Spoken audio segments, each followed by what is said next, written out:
Ouais, encore bien fatigué de dimanche, le lundi d'ailleurs. Lundi, bon, c'était un beau carnage. C'était un beau petit carnage, c'était court mais c'était méchant, comme on dit. Ouais, donc aujourd'hui, bonjour, donc Lionel de la chaîne Cyclo-Auvergne, pour un résumé, nouveau résumé de course. Donc la course, le prix de Saint-Germain, le prix de la fête donc à Saint-Germain-en-Laye, qui en était donc à sa 76e édition. Sachant qu'effectivement, c'est une course qui a été créée juste après, durant la guerre. Durant la guerre, c'est la fin de la guerre, ça a été créé, comme épreuve. Et ça a perduré depuis, d'ailleurs, il y a eu très peu d'interruptions au niveau de l'épreuve. On a eu quelques, ouais, on a eu quelques interruptions, on a eu, mais très peu. Ça a quasiment été, j'avais couru quasiment tout le temps depuis.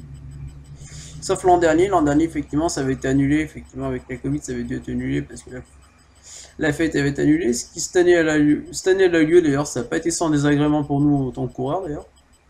Je reviendrai un peu plus tard.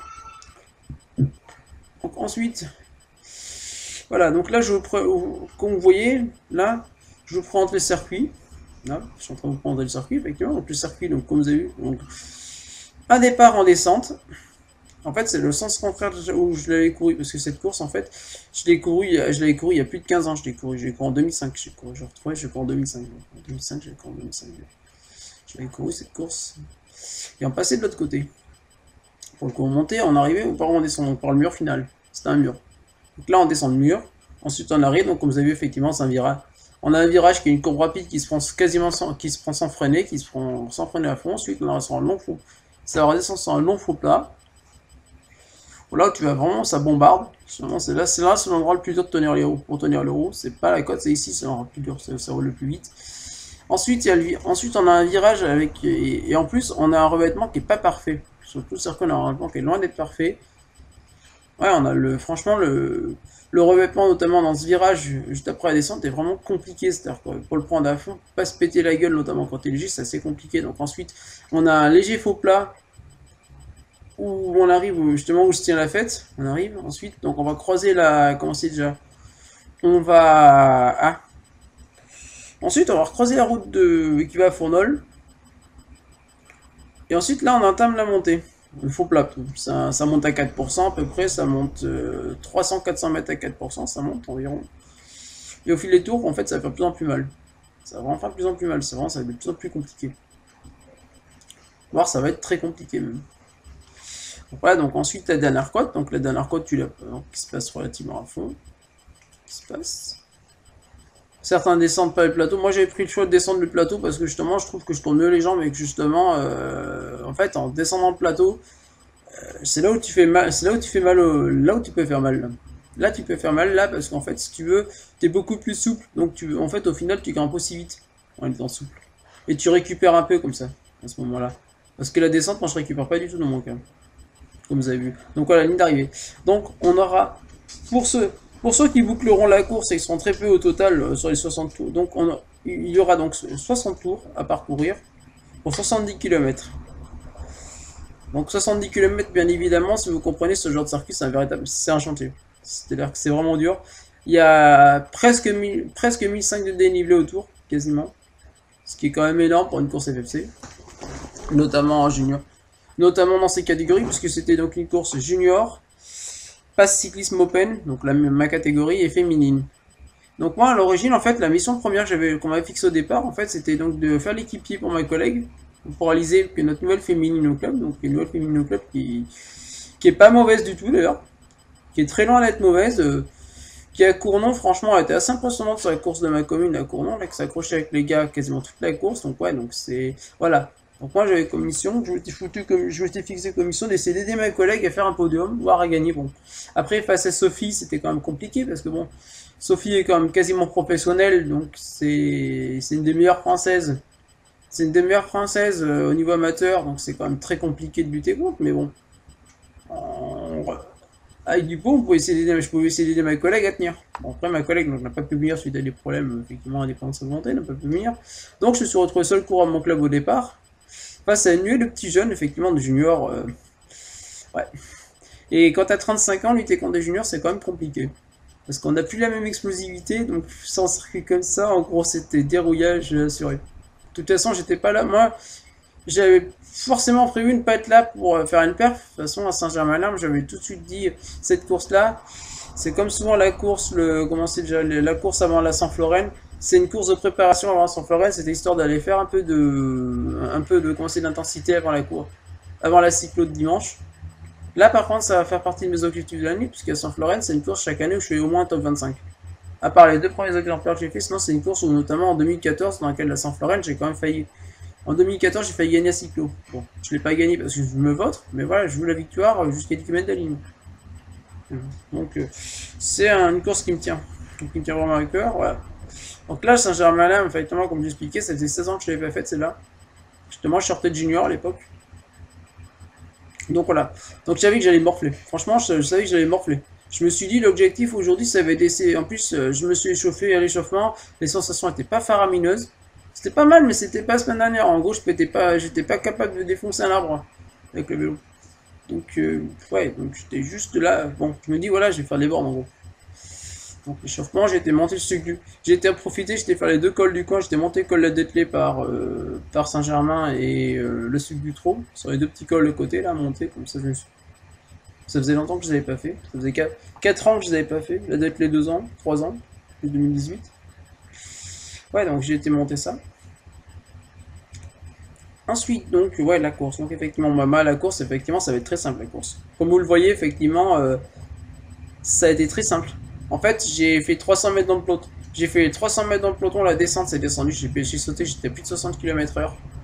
J'ai sauté, non, avec le revêtement qui était instable, j'ai sauté. Je me suis dit non, mon gars, le vélo il commence à glisser à 60 km/h dans le virage. Je me suis dit, allez, on va éviter de se casser la gueule. On va être prudent, on va ramasser les morts. Donc effectivement, donc moi j'ai sauté, je saute dès le premier tour, effectivement, je saute, et donc là effectivement, ouais, je me fais comme je fais très souvent, je me mets tout seul, je me mets à mon rythme tout seul. Surtout ce genre de course, moi j'aime bien me mettre effectivement, je sais pertinemment que sur une course comme ça, tu te mets à ton rythme, pas trop mauvais, tu mets environ un rythme 10 secondes en dessous du peloton, d'ailleurs du peloton, bah généralement tu ramasseras des courants en fin de course. Donc voilà. Donc voilà, donc je fais la course solitaire.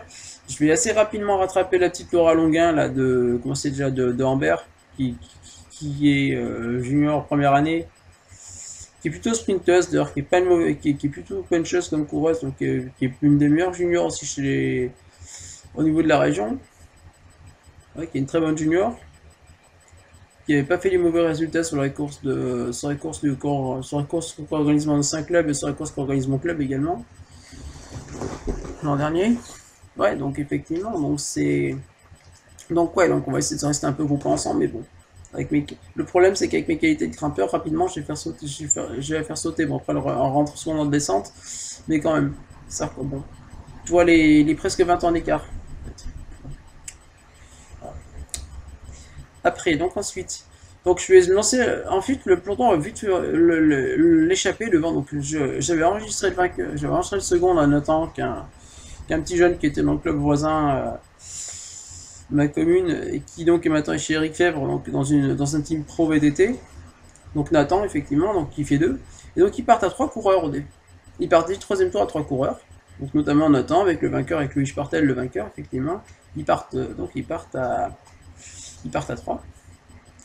Ils vont très rapidement prendre une avance qui sera irrattrapable pour le peloton. Et après à peu près environ 12 tours, ils vont prendre un tour au peloton. Et donc ensuite, ils vont rester groupés avec le peloton. Donc on va avoir une échappée avec un peloton groupé. Derrière, il y aura quelques coureurs à lâcher, mais pas beaucoup de coureurs à lâcher finalement, parce que bon, effectivement, c'est vrai que la longueur de la côte, en fait, permet pas trop de lâcher les coureurs au final. Sur la durée, oui, mais sur le moment, non, parce que la côte est pas si longue en fait. Ça passe relativement à fond, ça passe. Donc ouais, donc effectivement, donc les coureurs vont, ouais. Et moi, effectivement, je continue à rouler assez fort parce qu'effectivement, je cours comme ça, je continue à rouler assez fort pour. Au début, je me suis presque dit à un moment, je vais rattraper le peloton, je vais essayer de ramarrer le peloton. J'ai presque réussi, puis là en descente, j'ai ressauté parce qu'effectivement, j'arrive pas à tenir dans la descente, ça descend trop vite pour moi. J'ai pas envie de me vautrer. En plus, rapidement, on a constaté avec plusieurs coureurs que les gens derrière, ils faisaient n'importe quoi. Franchement, là, pour le coup, autant la semaine dernière à Chassemet, on n'avait pas eu de problème avec les bagnoles, là, c'était la foire à la saucisse. C'était la foire à la saucisse à l'alcool, c'était les gens, ils sont complètement starbés, mais vraiment, ils sont starbés, les gens. Ils font absolument n'importe quoi, quand même. Niveau stupidité, on a quand même eu une poufiasse quand même qui s'est garée au milieu de la, truc, au milieu de la chaussée, qui a commencé à insulter les signaleurs, blabla, qui a failli nous faire tomber quand même. Bon, c'est pas grave, c'est bien de faire tomber les coureurs. Par contre, moi, le problème, c'est que si jamais ça m'arrive, la bonne femme, je pense qu'elle va se faire défoncer, je pense que littéralement, elle va se faire défoncer, je pense, et il y avait les gendarmeries à 100 mètres, je pense qu'elle finissait à la gendarmerie, et que la gendarmerie, elle finissait grand coup de Rangers aussi, je pense, dans son cas, parce que là, franchement, dans son cas, ça relevait plus de l'hôpital psychiatrique que de la personne normale, on va dire. Ça commence vraiment à faire chier, d'ailleurs, de voir ça en course. De voir les courses gâchées par des... Idem dans les derniers tours, on était avec un petit groupe de 5, comme vous voyez sur les vidéos là, on est un petit groupe. Oui, voilà, on se retrouve avec une espèce d'abruti qui s'arrête au mieux quand même. En bas de la descente, faut être con quand même. Faut être con, les mecs, ça reste 60 km/h, t'arrêtes, franchement, faut... La consommation d'alcool, des fois, faut peut-être la diminuer, on va dire. Ouais. Donc c'est vraiment dommage, voilà. Ça aide pas non plus à rentrer sur un groupe, à rester dans un groupe, on va dire. Quand t'as pas confiance sur le circuit, quand t'as pas confiance dans les autres, pas confiance dans les gens, ça aide pas. Moi j'avais parfaitement confiance dans mes copains à vélo, mais par contre les gens à côté, j'ai pas confiance. C'est con, c'est dangereux en plus. Je pourrais me vautrer, moi je suis désolé, j'ai pas envie de rater un concours de gendarmerie parce que je me suis explosé la gueule sur les courses à cause d'un débile, voilà. Donc effectivement. Donc après effectivement, on va dire à environ 15 tours de l'arrivée, quand je récupère Anouk, avec qui j'ai fait toute la course quasiment à être devant, derrière. Donc effectivement, donc là je décide de rester un peu avec Anouk, parce que comme je connais bien assez bien Anouk, effectivement je sais qu'on roule après les mêmes allures en course. Donc on va rester un peu ensemble. Après on va récupérer par un petit peloton avec Romain, avec Florian, avec Romain, avec deux autres coureurs d'Ambert, la coureur de Commentry. Donc on va rester ensemble enfin en course. On va se faire le dernier tour ensemble. Après les 10 derniers tours ensemble, on va se faire. Et donc effectivement, moi après je fais dans l'avant-dernier tour, je fais une connerie en fait. Je pense qu'on a l'arrivée. Je vais me mettre un vieux sprint pour essayer de régler le groupe. Donc je suis complètement cramé. Le dernier tour, je le fais complètement pourri le dernier tour. Et je finis avec le groupe, mais ouais, j'ai fini. J'ai essayé d'en remettre un, mais parce que le peloton nous rattrape à ce moment-là, mais je suis complètement... Ouais, c'est bon, ça va rien en fait, on va dire. Voilà. Donc au final, je dois faire à peu près 21-22e, je dois faire. Je dois même faire 20e, parce qu'il y a quelques abandons, je dois faire 20. Bon. Ouais, c'est pour ce que j'attendais, on va dire. Au moins, je suis pas dernier, ce qui est bien. Par contre, au niveau des bourses, sur un circuit d'1 km, je prends 11 tours. Bon. Sur 60, j'en prends 11. Bon, c'est un peu beaucoup après le circuit. Vu la tête du circuit, ça m'étonnait pas que j'en prenne autant. Et vu le niveau, surtout, il y a un très bon niveau. Il y avait vraiment un très bon niveau, donc c'était compliqué. Ah, donc c'était une manière préparée à Saint-Floren qui va se courir dimanche, qui va faire partie. J'ai deux courses qui vont faire partie des objectifs annuels. Il y aurait dû avoir la 3 cols, mais la 3 cols est annulée. J'avais un bloc de 3 courses très important pour moi. Donc là, j'ai la Saint-Floren qui est vraiment ma course. Moi j'adore la Saint-Floren, c'est un petit circuit qui m'est typiquement tracé, c'est avec des côtes assez courtes, encore peut-être pas assez longues encore pour moi, mais avec des vraies côtes où je me démerde souvent bien. Ensuite Saint-Bonnet-Courreau qui est un super circuit pareil, où souvent à Saint-Bonnet-Courreau c'est pareil. Saint-Bonnet-Courreau, je me débrouille bien Saint-Bonnet souvent. Je pète dans la descente, mais après j'essaie de bien me démerder. Et ensuite donc pas de 3 écoles, donc je pense que je vais faire la goutte au dié, je pense à Saint-Angèle. Voilà. Après, on aura un peu de ralentissement par rapport à ce qu'on doit faire. Donc, voilà. Donc, c'était Lionel, de la chaîne Cyclo-Auvergne. Pensez à vous abonner éventuellement, à mettre un petit pouce bleu, à mettre quelques commentaires. C'est toujours intéressant les commentaires d'ailleurs. Je remercie d'ailleurs Nishi d'ailleurs pour les commentaires. Effectivement, c'est vrai que le décalage avec le son, effectivement, c'est un peu problématique. C'est surtout que j'avais pas assez de rush. Sur la dernière vidéo, j'avais effacé mes rushs. Donc là, j'ai pas fait cette erreur. Voilà, donc, bonne soirée à vous. Au revoir.